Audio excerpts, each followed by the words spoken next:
kalian hari ini? Miss Vera berdoa kalian tetap sehat, tetap jaga kesehatan, jaga kebersihan, papa mama kalian juga sehat. Oke? Hari ini kita akan belajar bersama-sama. Kalian dan Miss Vera akan belajar. Kita akan belajar tentang tema 9 subtema 2, yaitu pemanfaatan kekayaan alam di Indonesia. Nah, sebelum kita masuk ke dalam subtema ini, Miss Vera minta kalian siapkan buku tematik kalian juga dengan alat tulis kalian. Oke? Kita langsung tema 9 subtema 2, pemanfaatan kekayaan alam di Indonesia. Sebelumnya di subtema 1 kalian sudah belajar dengan Miss Susna, yaitu tentang kekayaan alam yang ada di Indonesia. Nah, hari ini kita mau belajar apa saja sih kita mau belajar hari ini? Kita akan belajar yang pertama, yaitu perubahan energi dan perubahannya. Kita mau belajar tentang macam-macam energi, kemudian perubahan bentuk energi dari energi apa menjadi apa. Kemudian kita akan belajar tentang pemanfaatan sumber daya alam. Kita tahu bahwa sumber daya alam yang ada di Indonesia itu sangat banyak. Nah, sumber daya alam itu dimanfaatkan untuk apa saja? Kita akan belajar hari ini. Kemudian kita juga akan belajar hak dan kewajiban kita sebagai warga negara Indonesia yang baik tentunya. Kita juga akan belajar hak dan kewajiban kita dalam memelihara atau melestarikan tentang sumber daya alam. Hak dan kewajiban kita terhadap sumber daya alam itu apa saja. Yang terakhir, kita akan belajar membuat laporan hasil wawancara. Oke? Lanjut. Nah, yang pertama kita mau belajar energi dan perubahannya.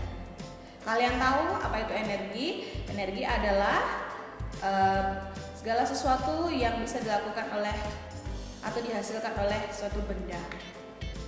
Nah, kita mau perhatikan, Miss Farah minta kalian perhatikan buku kalian halaman 49. Di pembelajaran 1, di sana ada tukang bakso. Menurut kalian, tukang bakso itu supaya baksonya tetap panas, tukang bakso menggunakan apa? Kalian bisa lihat di gerobak baksonya itu ada LPG, ya. LPG adalah sumber energi, ya, yang berasal dari gas. Kemudian yang diubah dari gas diubah menjadi energi panas yang bisa digunakan untuk mama-mama kalian di rumah memasak tentunya. Nah, di gambar ini digunakan oleh tukang bakso untuk memanaskan baksonya supaya tetap panas, ya. Kemudian, nah, di halaman selanjutnya, halaman 50, itu ada ayo berlatih. Miss Vera akan bantu kalian. Kalian tolong siapkan pensil kalian, alat tulis kalian, boleh pulpen, boleh pensil. Pensil juga harus ada penghapusnya. Nah, kita akan tanya jawab. Miss Vera akan bertanya kepada kalian. Gambar 1 itu ada kegiatan seorang anak yang bermain layangan. Nah, energi yang digunakan apa? Angin. Energi yang digunakan oleh anak yang bermain layangan adalah angin. Nah, perubahan energi yang terjadi apa? Dari angin menjadi energi gerak. Gambar nomor 2, seorang ibu yang sedang menyetrika baju. Menurut kalian, sumber energi yang digunakan energi apa? Iya, energi listrik ya, jelas sekali dia menggunakan setrika listrik. Jadi energi yang digunakan adalah energi listrik. Nah, untuk perubahan energinya apa yang terjadi? Yaitu dari energi listrik diubah menjadi energi panas. Selanjutnya nomor 3, energi yang digunakan apa? Seseorang yang sedang memanggang sate, membakar sate. Energi apa yang digunakan? Yaitu energi panas. Perubahan energi yang terjadi, energi panas, dari energi panas diubah menjadi energi kimia. Karena berhubungan dengan makanan, energi kimia itu adalah energi yang tersimpan di dalam makanan. Nah, Selanjutnya yang gambar 4, kita melihat seorang petani garam yang sedang menjemur garam, ya. Tentu saja sumber energi yang digunakan adalah panas, betul. Kemudian perubahan energi yang terjadi adalah sama seperti pada gambar nomor 3, yaitu energi panas menjadi energi kimia. Dan gambar yang terakhir, gambar nomor 5, itu ada seorang ibu yang sedang membuat jus. Menurut kalian pasti sudah tahu ya, sumber energi yang digunakan adalah listrik karena ibu tersebut menggunakan blender. Nah, perubahan energi yang terjadi adalah energi listrik menjadi energi gerak. Bisa juga energi listrik menjadi energi bunyi, karena ketika seorang ibu membuat jus, biasanya selain blendernya bergerak, blendernya juga menghasilkan bunyi, ya. Kemudian di halaman 51, coba kalian lihat, carilah contoh pemanfaatan perubahan energi dalam kehidupan sehari-hari. Contohnya adalah energi gerak menjadi energi listrik, yaitu contoh kegiatannya adalah pembangkit listrik tenaga air. Kemudian Miss Vera akan tambahkan, yaitu listrik diubah menjadi energi gerak. Contohnya adalah kipas angin. Selanjutnya, energi listrik menjadi cahaya. Contohnya ketika kalian menyalakan lampu. Oke, kita mau lanjutkan. Nah, di halaman 66. Nah, tadi kita sudah belajar, kalian sudah belajar tentang energi dan perubahannya. Sekarang kita mau belajar lebih dalam lagi tentang macam-macam energi di halaman 66. Oke, yang pertama ada energi bunyi, yaitu energi yang dihasilkan oleh suara atau bunyi-bunyian. Misalnya ketika kalian bermain gitar, ketika papa kalian mengklakson mobil, itu adalah energi bunyi. Atau ketika kalian memukul gong, gong akan menghasilkan energi bunyi. Yang kedua, energi panas. Energi panas yaitu energi yang dihasilkan oleh segala sesuatu yang menghasilkan panas. Kalian tahu sumber panas paling terbesar di bumi adalah matahari. Selanjutnya yang ketiga, macam energi yang ketiga ada energi listrik. Ya, energi listrik adalah energi yang berasal dari muatan listrik.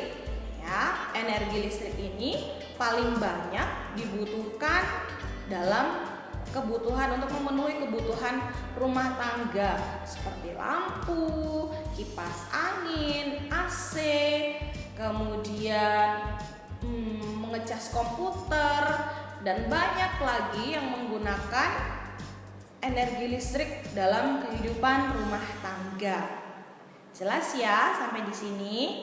Nah, setelah mempelajari macam-macam energi, 3 macam energi ini, kita akan mempelajari tentang perubahan-perubahan energi. Ada di halaman 67.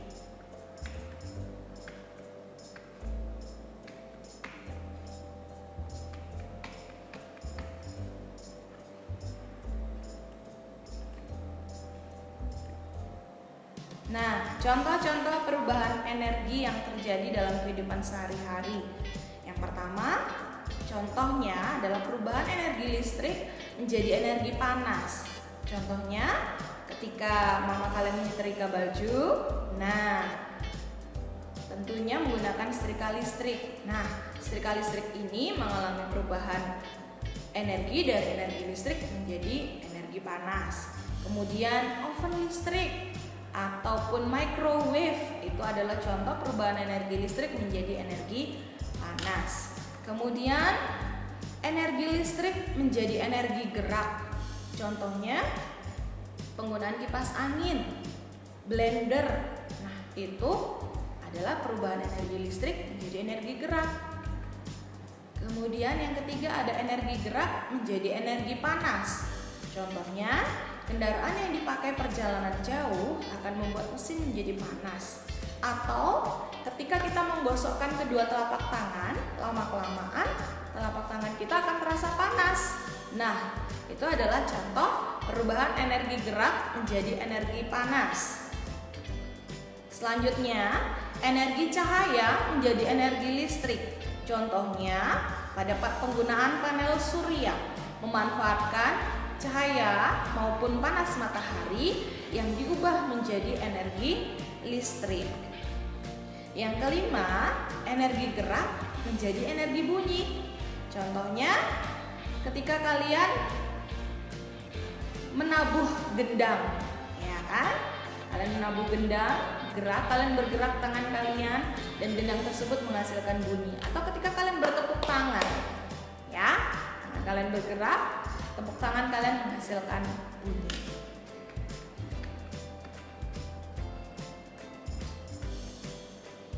Selanjutnya, nah di halaman 67, di sini Miss Vera akan memberikan kalian bentuk perubahan energi dan contoh penggunaannya dalam kehidupan sehari-hari.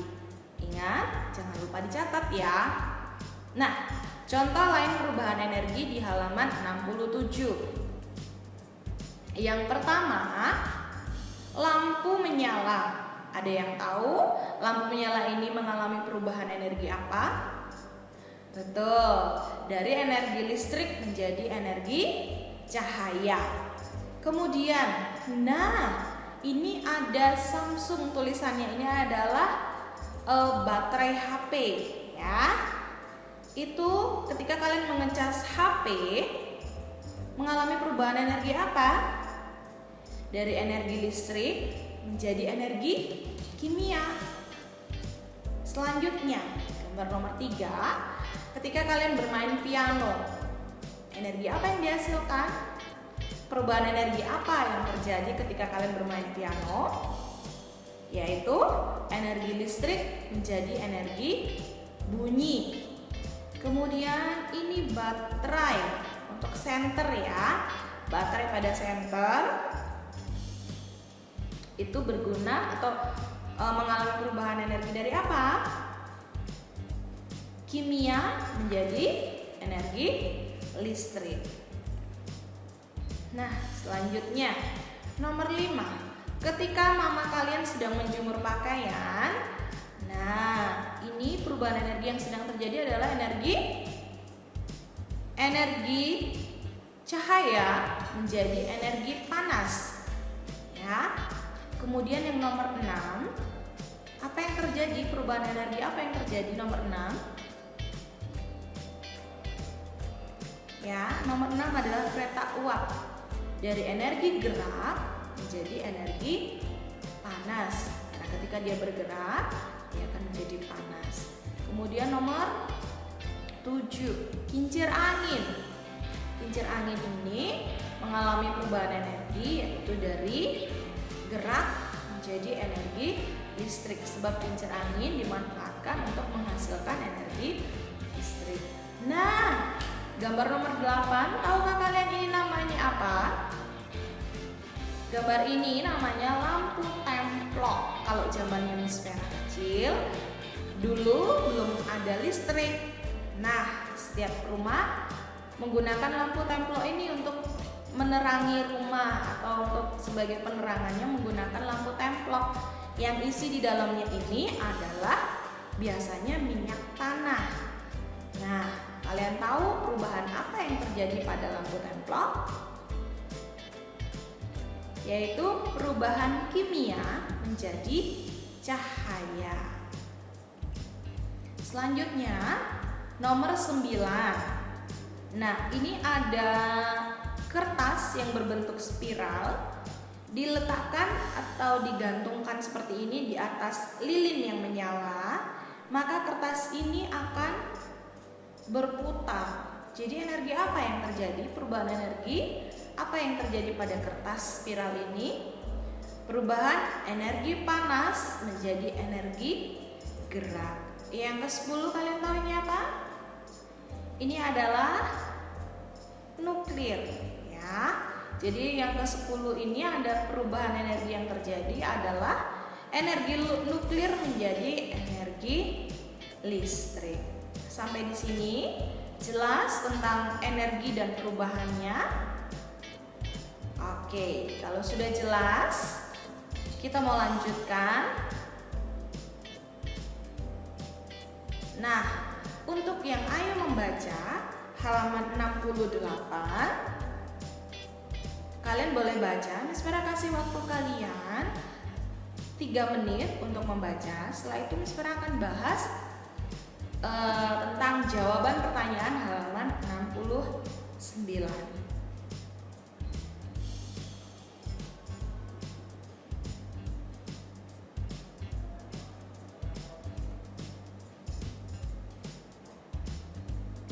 Sudah? Kalau sudah, nah kita akan menjawab pertanyaan nomor 1. Apakah pembangkit listrik tenaga surya itu? Jawabannya adalah pembangkit listrik tenaga surya adalah alat yang mengubah energi surya atau matahari menjadi energi listrik. Selanjutnya yang nomor 2. Apakah panel surya itu? Panel surya merupakan alat yang terdiri dari sel surya yang mengubah cahaya menjadi listrik. Kemudian yang ketiga, perubahan energi apakah yang terjadi pada pembangkit listrik tenaga surya? Ada yang tahu? Perubahan bentuk yang terjadi adalah energi panas matahari menjadi energi listrik. Oke, sudah jelas? Nah, kita mau melanjutkan tentang pemanfaatan sumber daya alam. Di awal tadi Miss Vera katakan bahwa Indonesia memiliki beraneka ragam atau banyak sekali sumber daya alam yang bisa kita manfaatkan ya. Nah, seperti yang kalian sudah ketahui, dan ini sudah sering dibahas ya. Sumber daya alam itu ada 2 jenisnya. Yang pertama, sumber daya alam yang dapat diperbaharui dan sumber daya alam yang tidak dapat diperbaharui. Ini ada di buku kalian di halaman 51 ya. Kemudian sumber daya alam yang dapat diperbaharui itu adalah sumber daya alam yang dapat dihasilkan kembali meskipun kita telah menggunakannya. Jadi bisa diperbaharui, tidak mudah habis ya. Contohnya adalah hasil perkebunan, pertanian, peternakan, dan perikanan.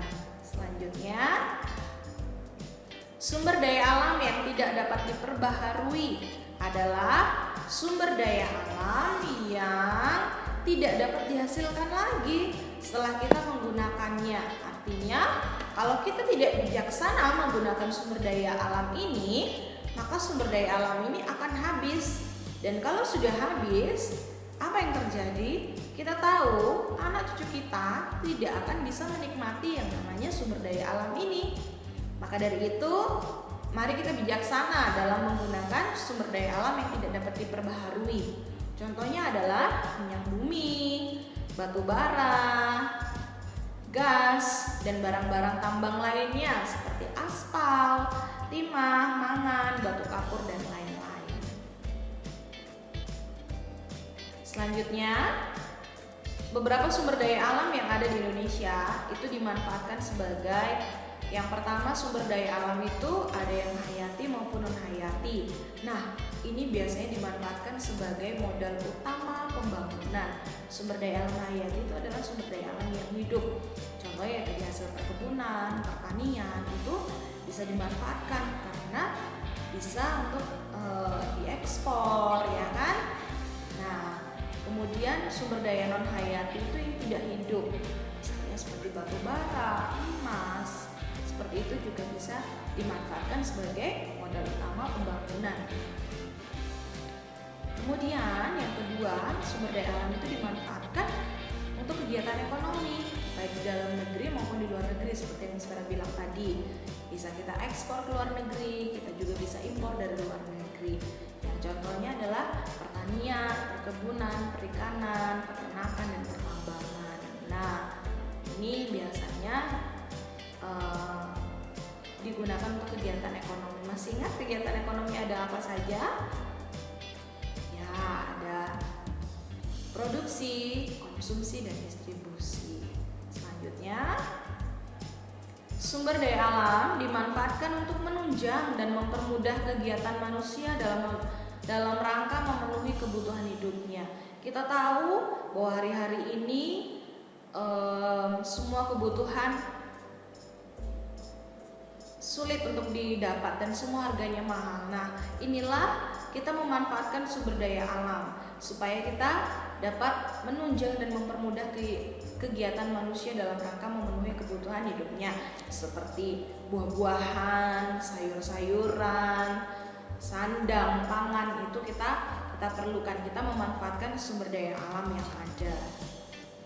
Selanjutnya, sumber daya alam dimanfaatkan secara langsung oleh masyarakat. Hasil pertanian, padi, sayur-sayuran, buah-buahan itu bisa dinikmati secara langsung oleh masyarakat. Kita bisa beli ke pasar ataupun kita bisa beli langsung ke tangkul atau ke petaninya. Nah, yang secara tidak langsung ini harus diolah terlebih dahulu baru kita bisa menikmati sumber daya alam ini. Karena kita tidak bisa langsung membelinya, tapi harus melalui proses atau diolah seperti minyak tanah, bensin, solar. Nah, itu adalah sumber daya alam yang dimanfaatkan secara tidak langsung. Oke. Kemudian, nah, kalian harus membaca halaman 86. Ya. Halaman 86 ini kalian bisa baca, yaitu macam-macam manfaat dan kegunaan kekayaan alam masing-masing. Kalian bisa baca. Contohnya hasil pertanian, padi, manfaatnya sebagai makanan pokok. Jagung. Nah, jagung ini bisa sebagai makanan pokok dan juga sebagai makanan ternak. Kacang kedelai adalah bahan baku untuk membuat tahu dan tempe.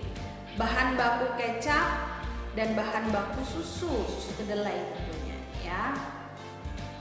Nah, untuk halaman 52 sampai 55 dan halaman 87 sampai 89 kalian bisa belajar bersama orang tua untuk menambah wawasan kalian mengenai sumber daya alam hayati dan non hayati yang ada di daerah tempat tinggalmu. Kita tinggal di mana?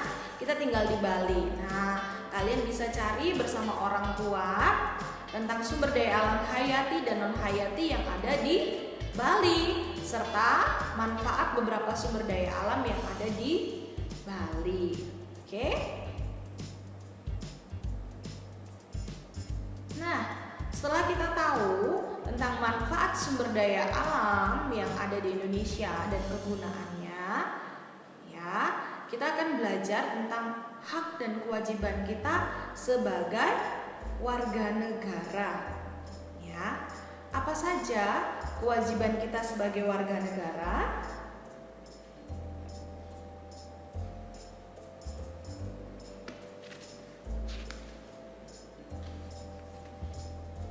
Ada yang tahu apa saja kewajiban kita sebagai warga negara? Yang pertama yaitu kita menjunjung hukum dan pemerintahan Indonesia tentunya, karena kita adalah warga negara Indonesia. Jadi kita harus menjunjung hukum dan pemerintahan Indonesia. Kita harus taat kepada hukum dan aturan yang berlaku di pemerintahan Indonesia. Yang kedua, kita harus menjaga kelestarian lingkungan sekitar. Supaya apa? Supaya lingkungan yang ada di sekitar kita tetap lestari, tidak punah, tidak habis. Nah, kita harus menjaganya. Itu adalah kewajiban kita, ya. Kemudian, kewajiban kita adalah membayar pajak, ya. Kita orang-orang yang sudah bekerja biasanya membayar pajak karena itu wajib, ya. Kemudian mengikuti pendidikan dasar seperti kalian bersekolah itu adalah kewajiban kalian, ya. Jadi kewajiban kalian adalah belajar yang rajin, mengikuti pendidikan dasar, ya. Kemudian selain kewajiban ada juga hak, ya. Kita bisa mendapatkan hak kita apabila kita sudah melakukan kewajiban terlebih dahulu. Apa yang menjadi kewajiban kita harus kita lakukan, barulah kita memperoleh hak kita. Apa saja sih hak kita sebagai warga negara? Yang pertama, menikmati persamaan kedudukan dan kepastian di muka hukum dan pemerintah. Jadi artinya apapun status kita, mau kita orang kaya, mau kita orang gak punya, nah kita memiliki persamaan kedudukan dan kepastian di muka hukum. Jadi hukum itu adil buat semua warga negara Indonesia, termasuk kita, baik pria, baik wanita, ya, baik yang kuat maupun yang lemah. Hak kita itu adalah memperoleh hukum yang sama, ya. Jadi hukum di negara kita harus adil, yang benar ya benar, yang salah ya salah, ya. Kemudian kita sebagai warga negara Indonesia, kita juga berhak menikmati hidup yang layak, ya. Mengeluarkan pendapat. Nah, masih ingatkah kalian? Sebagai warga negara kita berhak mengeluarkan pendapat, sebab ini sesuai dengan pengalaman Pancasila. Sila yang keberapa? Mengemukakan pendapat? Iya, sila Pancasila yang keempat. Jadi sebagai warga negara kita berhak untuk mengeluarkan pendapat kita. Kalaupun misalnya pendapat kita tidak diterima, kita tidak boleh marah-marah tentunya. Kita harus menerima dengan lapang dada. Oke? Yang keempat, hak kita sebagai warga negara adalah beragama dan beribadah, ya. Di Indonesia kita tahu kita semuanya beragama. Nah, sebagai umat yang beragama, kita tentunya harus beribadah sesuai dengan agama dan kepercayaan kita, ya. Selanjutnya membela negara. Wow. Yang kelima, hak sebagai warga negara adalah kita harus mau membela negara kita. Kita ingat kembali bagaimana para pahlawan rela berkorban untuk membela negara kita, negara Indonesia tercinta, ya. Bukan kita akhir-akhir ini bertengkar untuk memecah belah negara kita, tidak. Tetapi kita harus bersatu, kita harus rukun satu dengan yang lainnya. Dan kalau ada orang yang ingin merusak atau menghancurkan negara kita, kita harus membela negara kita. Nah, yang keenam adalah mendapatkan pendidikan yang layak. Setiap anak-anak, tadi dikatakan bahwa setiap anak wajib melaksanakan pendidikan dasar yaitu 9 tahun, dan ini adalah hak kalian. Kalian berhak untuk mendapatkan pendidikan yang layak, sekolah yang baik. Nah, seperti itu. Yang ketujuh, kita sebagai warga negara juga berhak mengembangkan kebudayaan. Artinya, kebudayaan yang ada di daerah kita harus kita lestarikan. Dengan bagaimana? Mungkin kita ikut membudayakan kebudayaan kita dengan ikut sanggar tari mungkin, ataupun kita bermain gamelan mungkin. Nah, itu contoh kita mengembangkan kebudayaan kita. Yang kedelapan adalah hak untuk menikmati kekayaan alam, ya. Di dalam undang-undang dikatakan bahwa bumi, air, dan kekayaan yang terkandung di dalamnya adalah pokok-pokok kemakmuran rakyat. Jadi kita juga berhak untuk menikmati kekayaan alam yang ada di Indonesia. Tidak hanya mereka orang-orang yang ingin hanya mementingkan diri sendiri, hanya mereka yang boleh menikmati, tidak. Tapi semua warga negara Indonesia memiliki hak untuk menikmati kekayaan alam. Jadi kewajiban kita adalah kita harus melestarikan kekayaan alam yang ada di negara kita. Oke?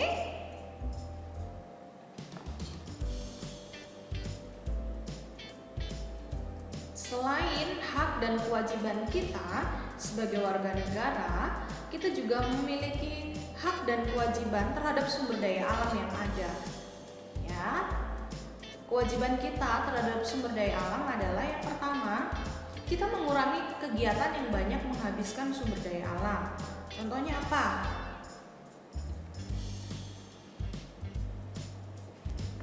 Nah, contohnya kita jarak dekat kita naik motor atau naik mobil. Nah, ini akan memboros bensin, ya kan? Nah, ketika kalian tidak hemat terhadap sumber daya alam, maka sumber daya alam itu akan cepat habis. Jadi kita harus mengurangi kegiatan yang banyak menghabiskan sumber daya alam. Yang kedua, pemanfaatan teknologi dan peralatan yang ramah lingkungan. Ketika kewajiban kita terhadap sumber daya alam adalah kita harus menggunakan peralatan teknologi dan peralatan yang ramah lingkungan yang tidak merusak lingkungan sekitar kita. Kemudian kita harus menjaga dan melestarikan alam untuk menjaga ketersediaan sumber daya alam. Seperti yang saya bilang di depan tadi, bahwa kalau kita tidak bijaksana dalam menggunakan sumber daya alam yang ada, kalau kita tidak menjaga dan melestarikan, maka nanti anak cucu kita tidak bisa menikmati ketersediaan sumber daya alam. Ya. Selanjutnya, kita bisa melakukan reboisasi untuk menjaga ketersediaan sumber daya alam, terutama air, sebab tumbuhan memiliki peranan yang sangat penting untuk yang pertama apa? Menjaga air tanah, ya. Jadi tumbuhan itu akar-akar tumbuhan bisa menyerap air. Jadi membuat ketersediaan air itu tetap ada. Jadi rajin-rajinlah kalian menanam pohon, ya. Selain untuk menjaga ketersediaan air, juga bisa menghindarkan kita dari tanah longsor, banjir. Kemudian apa lagi? Menghasilkan oksigen. Jadi manfaat tumbuhan itu banyak. Nah, ini adalah kewajiban kita terhadap sumber daya alam yang harus kita lakukan. Kemudian kita bisa juga menggunakan energi alternatif untuk mengurangi penggunaan sumber daya alam yang ada. Ada yang tahu energi alternatif apa saja? Kita bisa menggunakan panas matahari, kita bisa menggunakan air, ya. Angin kita bisa gunakan sebagai pengganti dari sumber daya alam. Ataupun energi alternatif yang lainnya.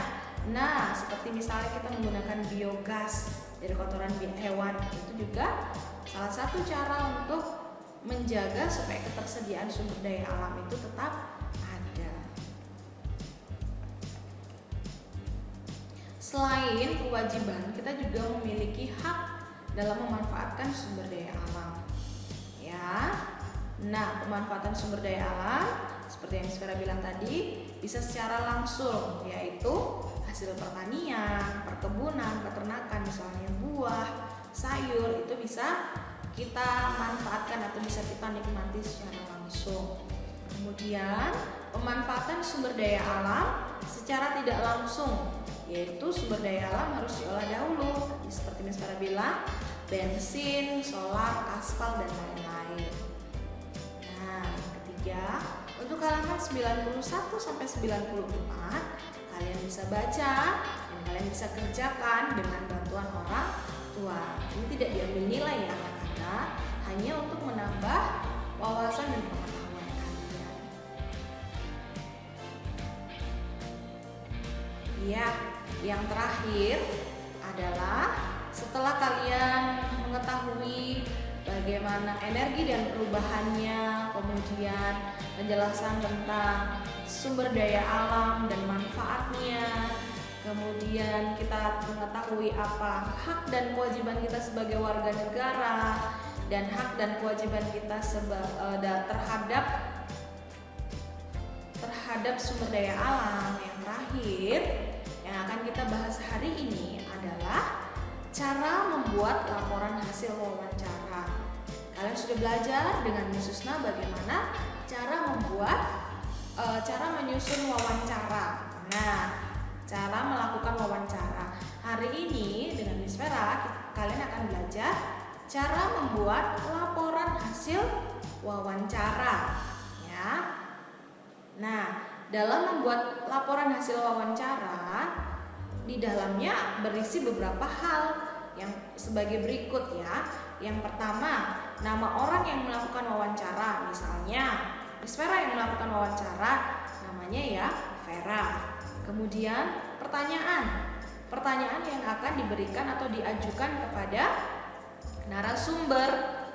Yang ketiga, hasil wawancaranya. Ini ada kolomnya, nanti Miss Vera kasih contoh buat kalian, ya. Jadi narasumbernya, kemudian jawaban dari narasumber, yang terakhir adalah kesimpulan, ya. Nah, ini adalah contoh laporan hasil wawancara. Nama misalnya Hadi.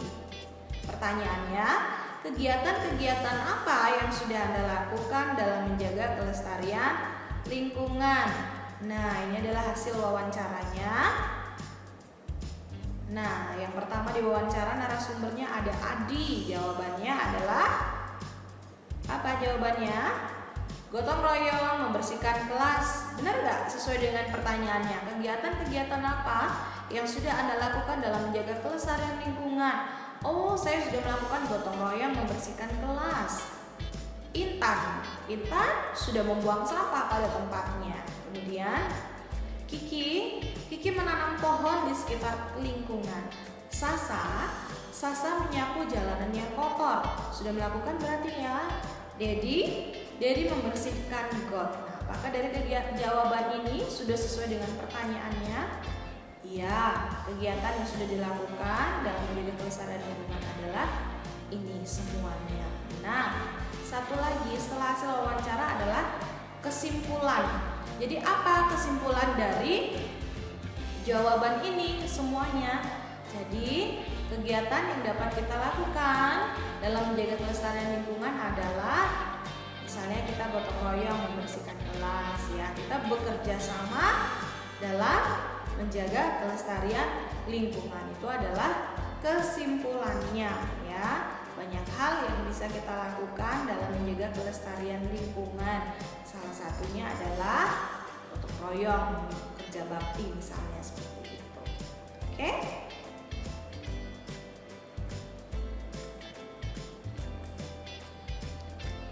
Ya, demikian penjelasan yang Miss Vera bisa sampaikan buat kalian siang hari ini. Dan Miss Vera tetap berdoa kalian semuanya sehat, papa mama kalian juga sehat. Sampai ketemu di lain waktu. Miss Vera sangat kangen banget sama kalian semuanya, anak-anak kelas 4A dan kelas 4B. Dan kita sama-sama berdoa supaya